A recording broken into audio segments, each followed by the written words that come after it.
के राष्ट्रपति जेलेंस्की को F-16 लड़ाकू विमानों को लेकर नेटो से बड़ी वार्निंग भी मिल गई। जेलेंस्की ने कबूल कर लिया कि नेटो ऐसे हमलों के खिलाफ है जो कि रूस के अंदर हो रहे हैं और यूक्रेन ऐसे हमले करता रहा तो नेटो उससे नाता तोड़ लेगा। जेलेंस्की के सामने मुश्किल यह है कि वो तभी तक टिके हैं जब तक कि नेटो का आशीर्वाद है। नेटो ने साथ छोड़ा तो कीव का किला रूस के लिए कुछ ही घंटों का मेहमान रह जाएगा।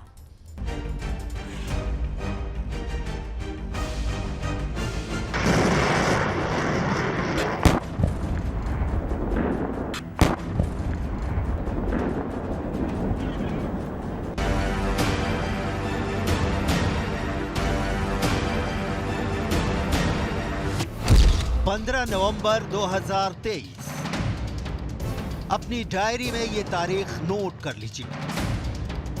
यह तारीख महायुद्ध में जलते यूक्रेन की मुक्ति की तारीख हो सकती है।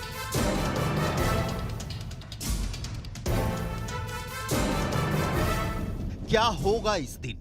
यूक्रेन के राष्ट्रपति वोलोदिमीर जेलेंस्की ने 15 नवंबर 2023 के लिए कौन सी प्लानिंग की है और कैसे इस दिन बदल सकती है यूक्रेन की नेटो के प्रति वफादारी? इन सब की डिटेल आपको दिखाएंगे, लेकिन पहले वो जिसने जेलेंस्की के जहन में खौफ भर दिया है। जेलेंस्की की रातों की नींद उड़ी हुई है, और नींद क्यों उड़ी हुई है?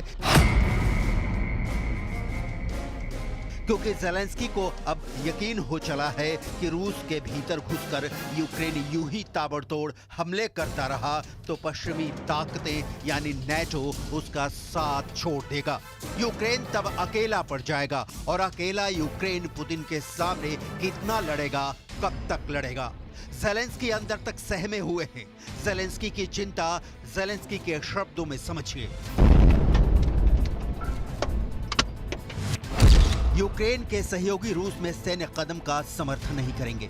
स्थानीय मीडिया को दिए इंटरव्यू में जेलेंस्की ने कहा कि अगर ऐसा होता है तो ये एक बड़ा जोखिम है, क्योंकि हम निश्चित रूप से अकेले रह जाएंगे। अंतर्राष्ट्रीय साझेदार किसी भी जीत, जवाबी कार्रवाई में किसी भी रुकावट, किसी भी रक्षात्मक कार्रवाई और किसी भी कमजोरी का हिस्सा थी।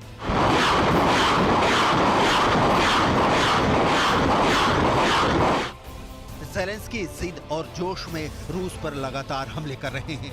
क्राइमिया टू क्रेमलिन जेलेंस्की को जब जहां मौका मिल रहा है ड्रोन से, मिसाइलों से रूस पर अटैक कर रहे हैं।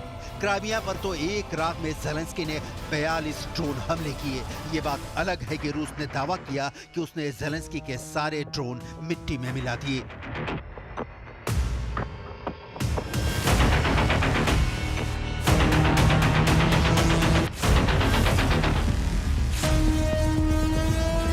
इन हमलों को लेकर अमेरिका बार बार कहता रहा है कि वो रूस के भीतर घुसकर की गई किसी भी कार्रवाई का सपोर्ट नहीं करता।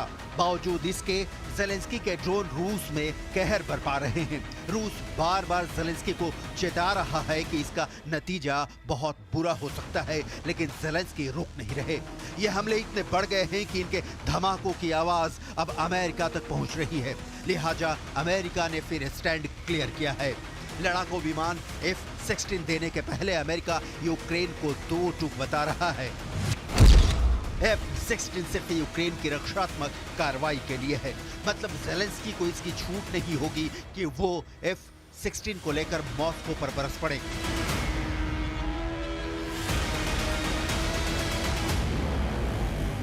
जेलेंस्की के पास विकल्प नहीं है कि वो अमेरिका की इस शर्त पर सवाल उठा सके, क्योंकि जेलेंस्की के पास हथियार के नाम पर जो बचा है वो इसी अमेरिका से यूक्रेन पहुंचाया गया है।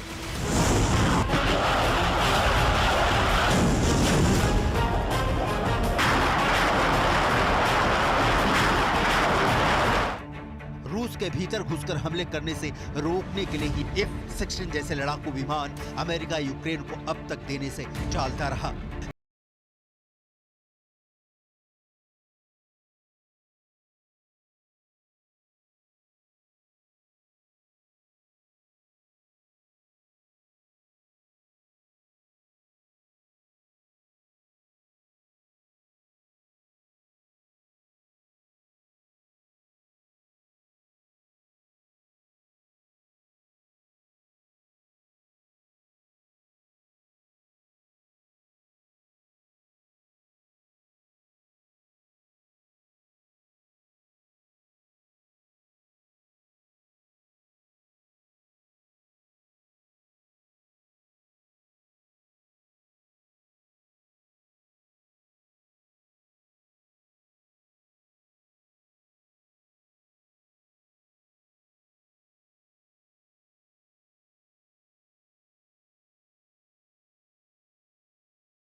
उसके अपने ही थे, जिसकी खातिर उसने यूक्रेन को मलबे का ढेर बना दिया। ज़ेलेंस्की की जिद को पालकर नेटो ने यूक्रेन को कहां पहुंचा दिया है, इसकी सबसे ताजा तस्वीरें आपकी स्क्रीन पर हैं।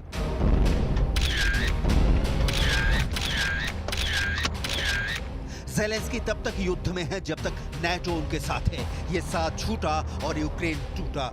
सवाल है फिर क्या यूक्रेन सिर्फ रक्षात्मक कार्रवाई करने वाला देश बनकर रह जाएगा, जिसकी धरती रौंदी जाती रहेगी पुतिन के लिए, नेटो के लिए? ज़ेलेंस्की इसके अलावा कुछ कर भी नहीं सकती।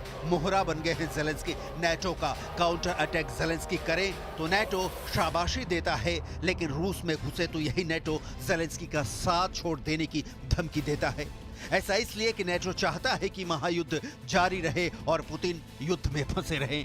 नेटो चाहता है कि हथियार दें, लेकिन रूस से सीधी लड़ाई मोल नहीं ले। ऐसा इसलिए क्योंकि नेटो ने युद्ध मैदान में डायरेक्ट एंट्री मारी नहीं कि तीसरा विश्व युद्ध भड़कना तय है।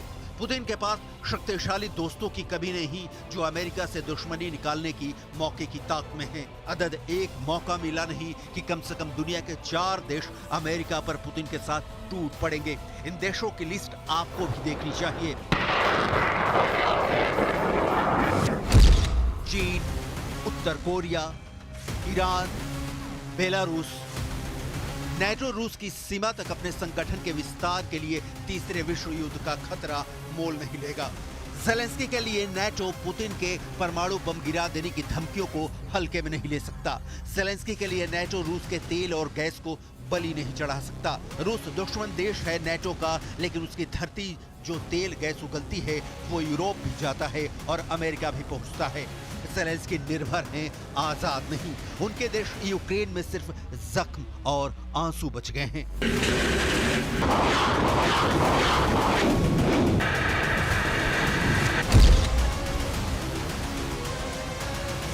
नेटो ज़ेलेंस्की को हथियार भी दे रहा है और पैसा भी, लेकिन ये पैसा इतना नहीं है कि ज़ेलेंस्की मन माफिक यूक्रेन चला पाए। यूक्रेन के बंदरगाहों से रूस ने यूक्रेन के अनाज ले जाने पर पिछले महीने से जो प्रतिबंध लगाया है उसने यूक्रेन की आर्थिक व्यवस्था की कमर तोड़ दी है। यूक्रेन अनाजों के दम पर ही खुशहाल देश बना और अब यही अनाज उसके गोदामों में सड़ देश की इकोनॉमी को चौपट कर रहा है। इस बीच ज़ेलेंस्की है जिन्हें नेटो का डर भी सता रहा है और आने वाले राष्ट्रपति चुनाव की चिंता भी। Якщо я сказав йому, ви готові мені дати 5 мільярдів, тому що я не людина, яка займається бруківкою, і не зможу просто забрати з бюджету 5 мільярдів, мені здається, саме така сума потрібна на проведення виборів в звичайний час, а у військовий я не знаю, що це за сума, тому я йому сказав, якщо Сполучені Штати Америки разом з Європою дадуть нам фінансову підтримку, вибачте, я нічого не прошу, проводити вибори в кредит я не буду, забирати гроші від зброї і давати їх на вибори також не буду. І це передбачено законодавством.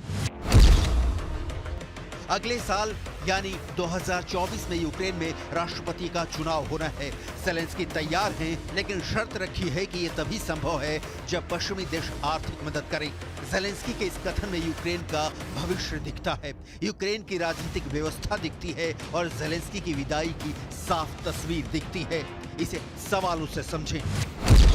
यूक्रेन के राष्ट्रपति चुनाव में पैसा क्यों लगाएगा नेटो? नेटो के लिए कितना जरूरी रह गए हैं ज़ेलेंस्की? जारी युद्ध के बीच क्या यूक्रेन में चुनाव जरूरी है?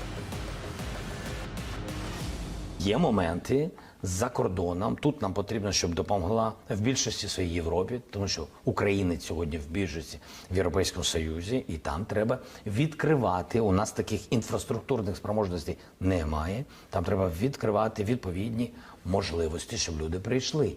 7 мільйонів повинні проголосувати. Для нас потрібен кожен голос. ज़ेलेंस्की के दिन रात नेटो के बंधक हैं।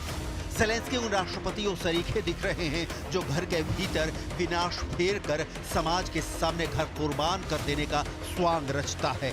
ज़ेलेंस्की के जिद का आलम यूक्रेन की तस्वीरें हैं। यूक्रेन का जर्रा जर्रा तबाह और बर्बाद हो चुका है, कहीं कोई सूरत नजर नहीं आती।